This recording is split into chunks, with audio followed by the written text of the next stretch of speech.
China's message, Thailand's concern, Cambodia's position. Good evening, everyone.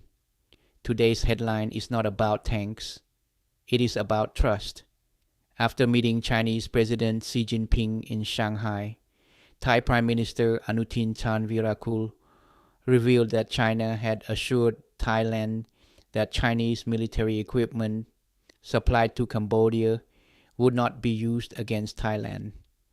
According to Thailand, Beijing also explained that Cambodia's tank order had been placed long before the recent tensions between the two neighboring countries.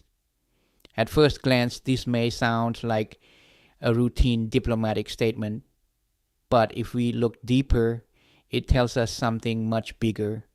When one country feels the need to ask another country for reassurance about military equipment delivered to its neighbor, it means uncertainty already exists. The real issue is not the tanks themselves. The real issue is confidence. China's response was carefully balanced.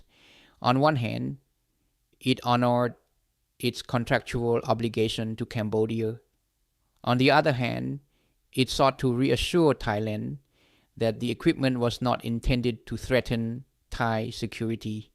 At the same time, according to Prime Minister Anutin, President Xi also offered to help facilitate dialogue between Thailand and Cambodia. This is diplomacy at work.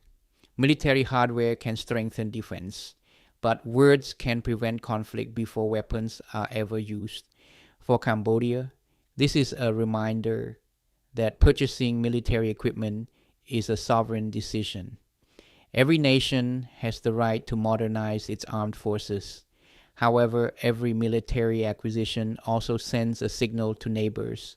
That is why communication matters just as much as capability. For Thailand, seeking clarification is understandable. National security is built not only on military preparedness, but also on reducing uncertainty. And for China, the message is equally important. Beijing is demonstrating that it wants to maintain good relations with both Bangkok and Phnom Penh, while portraying itself as a stabilizing force in the region. So, what should we learn from today's news? Peace is not preserved simply because countries have stronger weapons. Peace is preserved when countries continue talking, continue explaining, and continue building confidence. History has taught us that misunderstandings can escalate into crises. But history has also shown that dialogue can prevent those crises from happening. Let us hope today's diplomatic message is remembered not because of the tanks, but because it reinforces an important principle. The strongest weapon in international relations is still communication. Thank you for joining me, and I'll see you in our next discussion.